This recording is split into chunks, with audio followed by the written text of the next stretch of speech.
Your sister finally has stability, my mom said as she passed the gravy. When will you grow up? I just looked at her and said, probably around the time I bought my third property. Her jaw dropped, so did her fork. I've been lurking on this subreddit for months, reading everyone's stories about family drama and finally getting their comeuppance. Never thought I'd be writing one of my own, but here we are. This happened at Thanksgiving dinner 2 weeks ago, and I'm still processing everything that went down. Some background: I'm Sarah, 31 now, and I have an older sister Emma who's 35. Growing up, Emma was always the responsible one in my parents' eyes. She followed the traditional path: college, steady boyfriend, now husband Mike, corporate job, house in the suburbs, 2 kids by 30. Meanwhile, I was the free spirit who couldn't seem to get her life together. After high school, I didn't go straight to college like Emma did. Instead, I worked at a local coffee shop while trying to figure out what I wanted to do. My parents were not thrilled, especially when Emma graduated with honors and landed a job at a marketing firm right away. The comparison started immediately.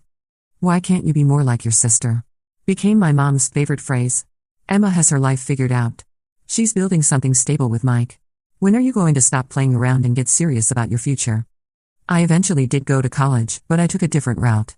I went to community college first to save money, then transferred to a state school where I studied business with a focus on real estate. My parents saw this as me finally getting my act together, but they still made it clear they thought I was behind where I should be. Emma, meanwhile, got engaged during my sophomore year. The wedding planning became a family obsession. Every conversation somehow turned into wedding talk. Emma's dress fitting is next week, or Emma and Mike found the perfect venue, or Emma's so organized with all the planning. I felt invisible. During the wedding preparation period, I was working part-time while going to school and had started learning about real estate investing on the side. I'd spend hours watching YouTube videos, reading books, and listening to podcasts about property investment. My family thought it was just another one of my phases. "Sarah's always got some new idea," my dad would say with an eye roll. "Remember when she wanted to be a photographer?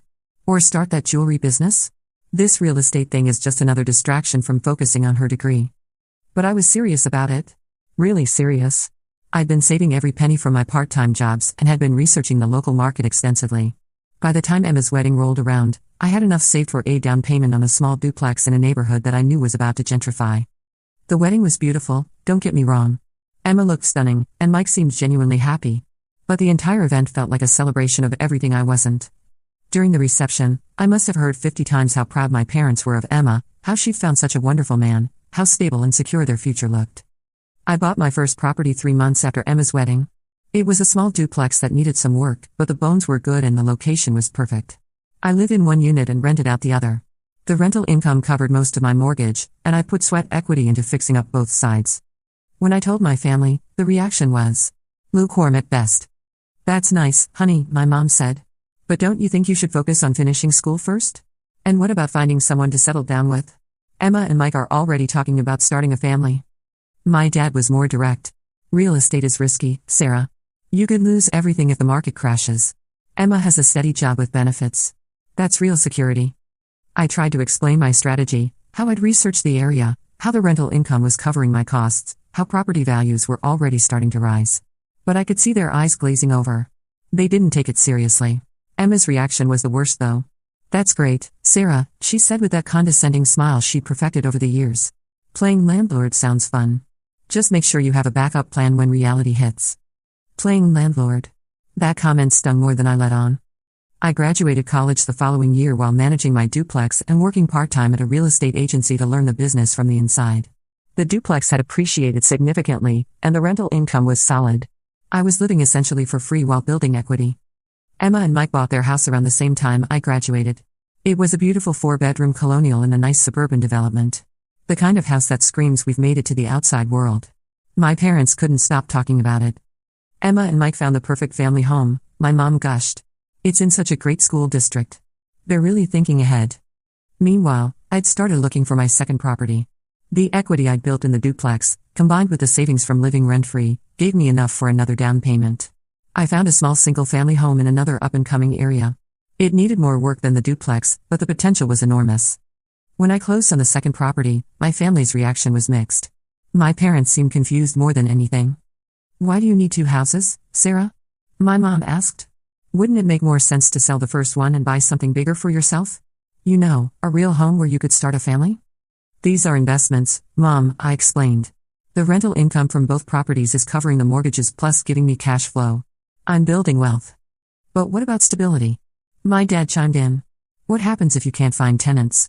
What if something major breaks? Emma has a steady paycheck and benefits. That's dependable. I was getting frustrated, but I tried to stay patient. Dad, I have great tenants in both places. I've been profitable every month. And I'm still working at the real estate agency, so I have income from that too. Emma's response was predictably dismissive. Sarah's always been a risk taker, she said to Mike in front of everyone. I'm glad we went the traditional route. I sleep better at night knowing we have job security and a stable situation. The thing is, Emma and Mike's stable situation wasn't as stable as they made it seem. Through family conversations over the following months, I learned that they were stretched pretty thin financially. The big house came with a big mortgage, plus they had Emma's student loans, car payments, and all the expenses that come with their lifestyle. Emma had gotten pregnant shortly after they bought the house, and they were talking about her maybe staying home with the baby for a while. But with their expenses, losing her income would be tough. Mike's job was stable, but it wasn't enough to comfortably cover everything on his own. Meanwhile, my real estate ventures were thriving. Both properties had excellent tenants, and the values were continuing to appreciate. The cash flow was good enough that I'd cut back to part-time at the real estate agency and was spending more time managing my properties and looking for the next opportunity. I found it about a year and a half after buying the second property. It was a small apartment building, 4 units, in a neighborhood that was clearly on the upswing. The seller was motivated, and I was able to negotiate a great price. Between the equity I built in my first 2 properties and the cash flow I'd been banking, I qualified for the loan. This was going to be my third property, and it felt like a major milestone. 4 rental units plus my own residence in the duplex meant 5 income streams from real estate. The numbers were solid, and I could see a clear path to financial independence. But I didn't tell my family about it right away. I was tired of their reactions, tired of having to justify my choices, tired of being made to feel like I was doing something wrong when everything was actually going really well. Emma had her baby around this time, a beautiful little girl named Lucy. The family attention shifted entirely to the new arrival, which was fine with me. I was busy with the apartment building anyway, getting it up to standards and finding good tenants. Emma decided to extend her maternity leave and eventually became a stay-at-home mom full-time. Mike's income was stretched to cover everything, but they made it work. At least, that's what they told everyone. Through my mom's comments over the following months, I gathered that things were tighter than Emma and Mike let on. There were mentions of them having to be careful with expenses, of Emma clipping coupons and shopping sales, of them deciding to postpone some home improvements they'd been planning. Don't get me wrong, there's nothing wrong with being budget conscious. But it was a stark contrast to the stability narrative that had been pushed so hard when they bought the house. My real estate portfolio, on the other hand, was performing better than I'd projected. All the properties were occupied with good tenants, the cash flow was strong, and the appreciation had been significant. I was essentially living for free while banking several $1,000s a month in rental income. I'd also started getting my real estate license and was transitioning into real estate sales as well. The combination of rental income and sales commissions was adding up to a very comfortable living. But my family still saw me as the less stable one. At Emma's baby shower, I heard my aunt ask my mom, "How's Sarah doing? Has she settled down yet?" "She's still playing around with those rental properties," my mom replied. "We keep hoping she'll meet someone nice and start thinking about a real future." A real future. As if building a successful real estate portfolio wasn't real. During this period, I also started dating someone, a guy named David who worked in construction and understood the real estate business. We met when I hired his company to do some renovations on the apartment building. He was impressed by what I'd built and actually encouraged my ambitions instead of questioning them. The contrast between David's support and my family's skepticism was stark. When I told David about my plans for expansion, he'd ask thoughtful questions about cap rates and market analysis. When I told my family the same things, they'd ask when I was going to settle down and be realistic. David and I had been dating for about 8 months when Emma started making comments about him too. "He seems nice," she said after meeting him at a family barbecue, "but isn't he just a construction worker? I mean, what kind of future can you build with someone like that?" I was furious. "Someone like that? David owns his own construction company, Emma. He employs 12 people and probably makes more money than Mike does." But the damage was done. Even when I was dating someone, it wasn't good enough because he didn't fit their narrow definition of success. The relationship with David eventually ended about a year later, not because of my family's comments, but because our business goals started to conflict. He wanted me to partner with him on some larger commercial projects in other cities, but I was focused on building my local portfolio first. We agreed to stay friends and maintain our professional relationship, which is why he continued to help me with renovation projects. It was purely business after that. He'd give me contractor rates, and I'd refer clients to his company through my real estate sales. Around this time, I made what would turn out to be one of my smartest financial moves. I'd been watching a particular neighborhood that was clearly gentrifying, new restaurants opening, young professionals moving in, property values starting to tick up. There was a small triplex for sale that had been on the market for months because it needed significant work. The seller was motivated, and I was able to negotiate a price that was well below market value even in its current condition. I knew that with the right renovations, this property could command premium rents and appreciate significantly. I decided to take a more hands-on approach with this renovation. Instead of hiring everything out, I worked alongside contractors to learn the trades myself. I spent weekends tiling bathrooms, painting walls, and refinishing hardwood floors. David, even though we'd broken up, helped me with some of the more complex electrical and plumbing work. My family thought I'd lost my mind. Sarah's gutting some old house now, I heard my mom tell my aunt on the phone. She comes to dinner with paint under her fingernails and talks about subflooring like it's fascinating. I just don't understand what happened to my daughter. Emma was even more direct. You're 30 years old, Sarah, and you're spending your weekends doing manual labor. Don't you think there are better uses of your time? Like maybe trying to meet someone who could actually provide for you? But I wasn't just doing manual labor, I was learning skills that would save me thousands of dollars on future projects and gaining a deeper understanding of property values and renovation costs. Plus, there was something incredibly satisfying about transforming a rundown property into something beautiful and functional. The triplex renovation took 4 months, working mostly evenings and weekends while continuing to manage my other properties and real estate sales. When it was finished, it was stunning. I converted it into 3 luxury units that each rented for significantly more than I'd originally projected. This was my 3rd property now, and the renovation success gave me confidence to look for the 4th, the apartment building I'd mentioned to my family. That became property number 4, and the cash flow from all my rentals was strong enough that I transitioned to full-time real estate sales while managing my properties.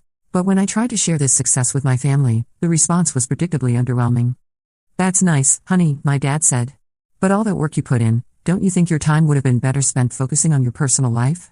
Emma and Mike are talking about having another baby. Wouldn't you like to start thinking about building a family instead of just accumulating property? I wanted to scream. I just completed a major renovation project that had increased my net worth by 6 figures, and they were still focused on why I wasn't married with kids. Dad, I said, trying to keep my voice level, I just made more money in 4 months than most people make in 2 years. How is that not worth celebrating? Money isn't everything, Sarah, my mom chimed in. Emma has something money can't buy, a loving family, stability, a sense of purpose beyond just making more money. It was around this time that I learned Emma and Mike were actually having some serious financial problems. Emma let it slip during a conversation about holiday plans that they might not be able to afford their usual trip to see Mike's parents because money was a little tight right now. When I pressed gently for details, the full picture emerged. Mike's company had been downsizing, and while he hadn't lost his job, his hours had been cut back. Emma had quit her marketing job when she decided to stay home full-time with Lucy, which had seemed like a luxury decision at the time. But now, with Mike's reduced hours, losing that income was devastating. They were behind on their mortgage payments and had been using credit cards to cover basic expenses. I felt terrible for them, but I was also frustrated by the irony. Here was the stable couple that my parents constantly held up as an example, and they were one emergency away from financial disaster. Meanwhile, I had multiple income streams, no debt except strategic mortgages, and enough cash reserves to weather any storm.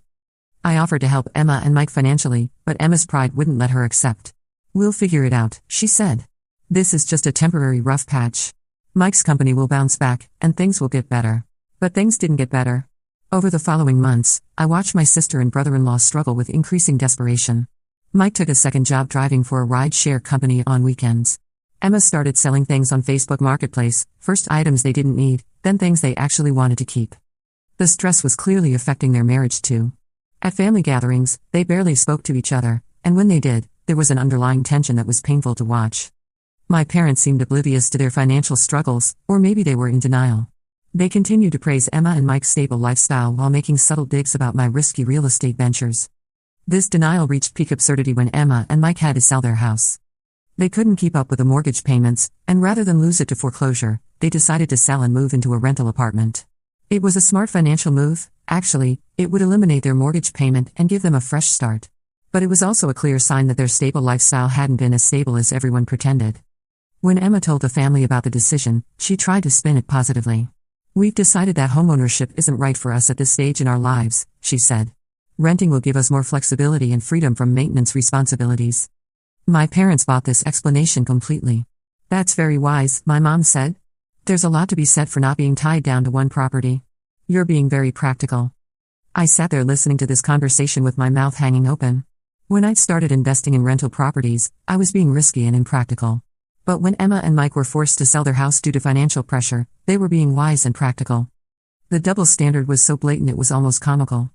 But the situation got even more ironic when Emma asked if they could rent the house they'd just sold. The new owners were planning to use it as a rental property, and Emma wondered if they could stay as tenants. It would be perfect, she told me privately. We know the house, Lucy is comfortable there, and we wouldn't have to move. I gently pointed out that this meant they'd be paying rent to live in a house they used to own, essentially making mortgage payments for someone else instead of building their own equity. I know, Emma said, tears in her eyes. But what choice do we have? We can't afford to buy right now, and at least this way Lucy doesn't have to change schools. I felt awful for her, but I also couldn't help thinking about all the times she dismissed my real estate investments as playing landlord. Now she was going to be paying rent to someone who was doing exactly what I'd been doing all along. The new owners did agree to rent to Emma and Mike, which solved their immediate housing problem but created a new source of stress. Emma was constantly worried about whether their rent would go up, whether the new owners would sell again, whether they'd be forced to move. I hate not having control over our housing situation, she confided to me. When we owned the house, at least we knew where we stood. Now we're at the mercy of someone else's decisions. I bit my tongue and didn't point out that this was exactly why I'd gotten into real estate investing in the first place, to have control over my housing situation and create multiple income streams so I'd never be at anyone else's mercy. Meanwhile, my own real estate portfolio continued to grow. The triplex renovation had been so successful that I'd started looking for other value-add opportunities. I found a small commercial building, a former office space that could be converted into retail units, in an area that was being mismanaged by an out-of-state owner who was tired of dealing with it. With some renovation, it could become a profitable small retail plaza. This would be my 5th property, and it felt like a major milestone. The numbers worked well, especially with the potential to increase rents once the renovations were complete and I could market it properly. I made an offer that was accepted, and suddenly I was a commercial real estate owner. This purchase pushed my total real estate portfolio value over the $3 million mark, between the duplex, single-family home, triplex, apartment building, and now this commercial building. Though I didn't share this milestone with my family. I was tired of their lukewarm responses to my success. The commercial building turned out to be an even better investment than I'd projected. After renovating it into 4 retail units, I was able to rent 3 of them immediately at rates higher than I'd originally projected. One tenant even wanted to expand into the 4th unit within 6 months. The cash flow was excellent, and the property had significant appreciation potential as the area continued to develop. I was also doing well with real estate sales, having built a reputation as someone who really understood investment properties. Other investors started coming to me for deals, and I was earning substantial commissions helping them buy and sell properties. Between my rental income and sales commissions, I was making more money than I'd ever imagined possible. But more importantly, I'd created true financial security for myself. I could lose half my tenants and still cover all my expenses. I could stop doing sales tomorrow and live comfortably on rental income alone. Yet my family continued to see Emma as the one who had figured out life, even as her financial situation became more precarious. Around this time, I started working on getting my real estate broker's license so I could open my own brokerage. The timing felt right. I had enough experience as an agent, a solid understanding of the market, and the financial stability to take the risk. A few months later, Emma and Mike's situation reached a crisis point. I'm just so proud of how Emma has stepped into motherhood, my mom said. She's created such a beautiful, stable home for her family. That's what really matters in life. Mike nodded along. We're blessed to have built something solid together. Sure, money's tight sometimes, but we have what's important: family, stability, a secure foundation. I could feel the implied criticism. Here they were, celebrating Emma's choices while subtly suggesting that my path was somehow less meaningful. What about you, Sarah? My dad asked, though his tone suggested he already knew he wouldn't approve of my answer. Any thoughts about settling down? You're not getting any younger. I'd had enough. I'm perfectly settled, Dad. I have a successful real estate business, multiple income streams, and more financial security than most people my age. Emma laughed. Sarah, renting out a couple properties isn't exactly a business empire. Don't you want something more meaningful?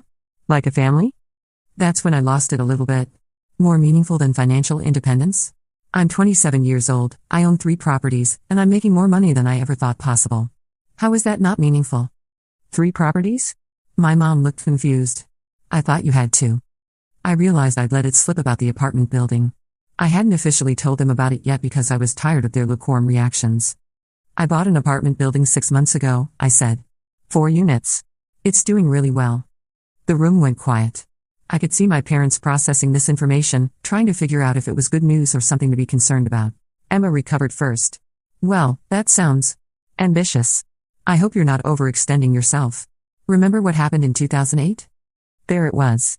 The constant assumption that I didn't know what I was doing, that I was being reckless, that my success was somehow accidental or unsustainable. Things stayed tense between Emma and me after that dinner. We barely spoke for months, communicating mainly through our parents when necessary. Meanwhile, my real estate business continued to grow. I'd gotten my license and was doing well with sales in addition to managing my rental properties.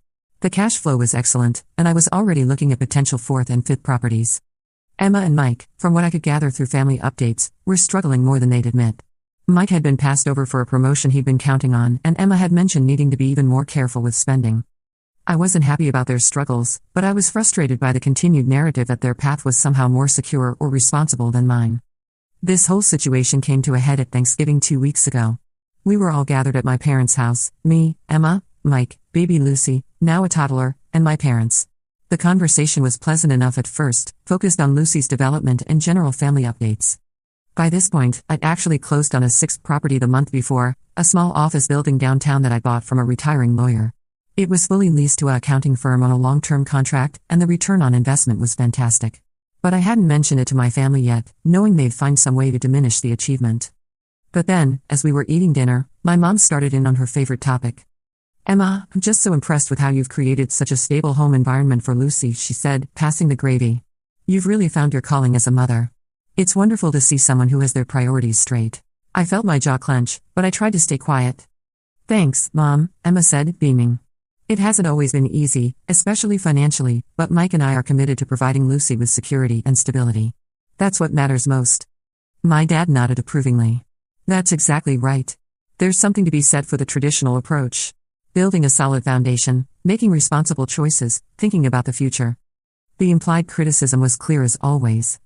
Emma had made responsible choices. Emma was thinking about the future. Emma had stability. Then my mom looked directly at me. "Your sister finally has stability," she said, as if this was some great achievement that had been in doubt.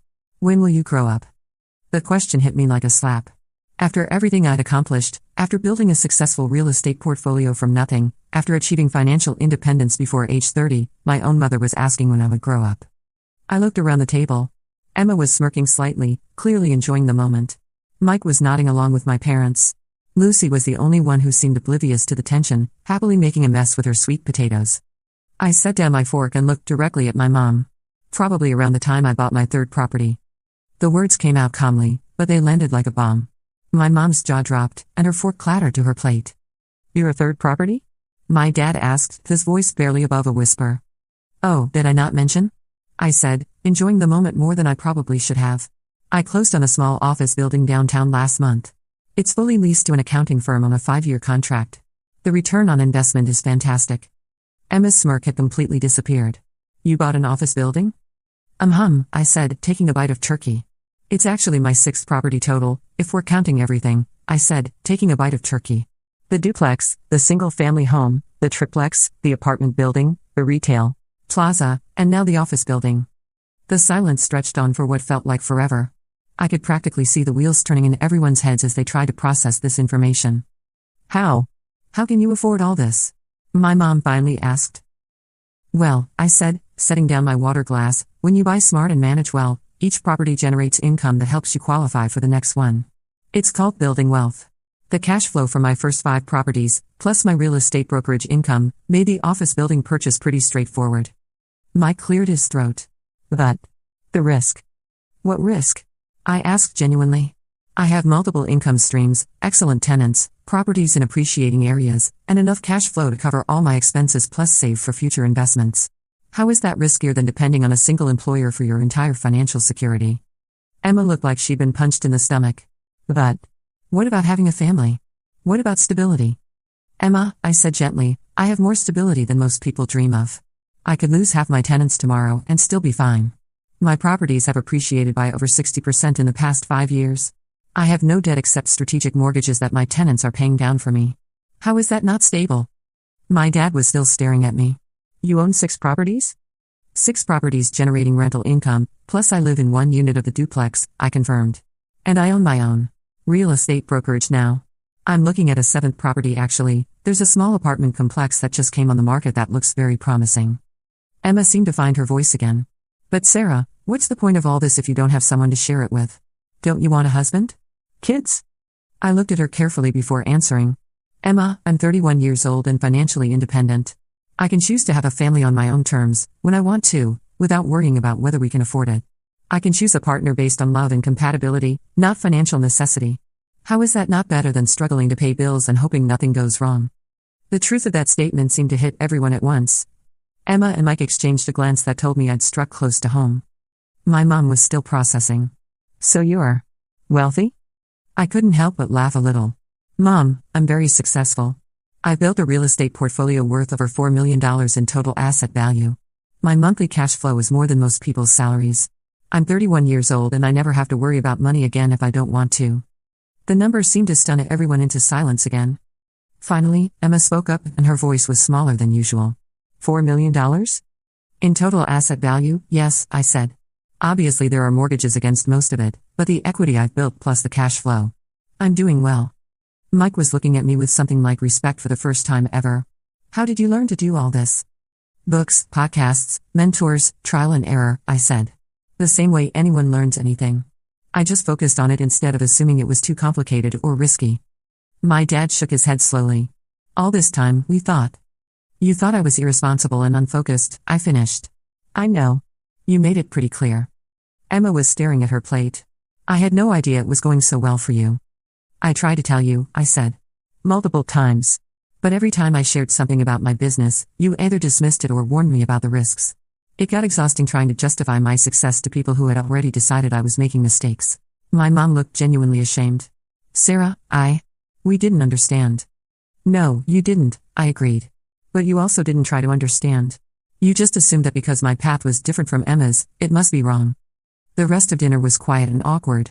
Emma barely spoke, and when we were clearing the table, she pulled me aside.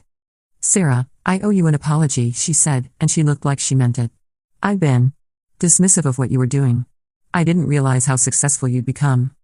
It's okay, I said, though we both knew it wasn't really. No, it's not okay, she continued. I think I was maybe a little jealous. And scared. Scared of what? She looked around to make sure no one was listening. Scared that you were right. That there was a better way to do things and I'd chosen wrong. That admission surprised me. Emma, you didn't choose wrong. You chose what was right for you. The problem was everyone acting like your way was the only right way. She nodded, tears in her eyes. Mike and I are struggling, Sarah. More than we've let on. We're living paycheck to paycheck, and if anything happened to his job. She didn't finish the sentence. I felt bad for her then. Is there anything I can do to help? She shook her head. You've done enough by proving that there are other ways to build security. Maybe you could teach me some of what you've learned? Of course, I said. We hugged then, really hugged, for the first time in years. My parents pulled me aside before I left that night. Both of them looked embarrassed and proud at the same time, an interesting combination. Sarah, my dad said, we owe you a huge apology. We've been unfair to you. We just didn't understand, my mom added. We thought we were protecting you by encouraging you to follow a more traditional path. I know, I said. But maybe next time, you could try to understand what I'm actually doing before deciding whether it's good or bad? They both nodded emphatically. As I drove home that night to my duplex, my first property, the one they'd all dismissed as playing landlord, I felt a mixture of vindication and sadness. Vindicated because I'd finally gotten the recognition I deserved, but sad because it had taken so long and caused so much tension. The best part, though, was the text I got from Emma 2 days later. Hey, I've been thinking about our conversation. Would you be willing to help Mike and me look into maybe buying a small rental property? We have some equity in our house that we could tap into. I smiled and texted back, absolutely. Let's start with some books I can recommend, and then we can look at numbers together. Maybe it's never too late to grow up, for any of us. The family dynamic has definitely shifted since that dinner. My parents now ask about my real estate business with genuine interest instead of concern. Emma and I text regularly about investment strategies and market trends. Mike has started reading the books I recommended and seems genuinely excited about the possibility of building some additional income streams. And me? I'm still looking at that apartment complex. The numbers look really good, and it would be nice to add some larger multifamily diversity to my portfolio. After all, girls got to keep growing up.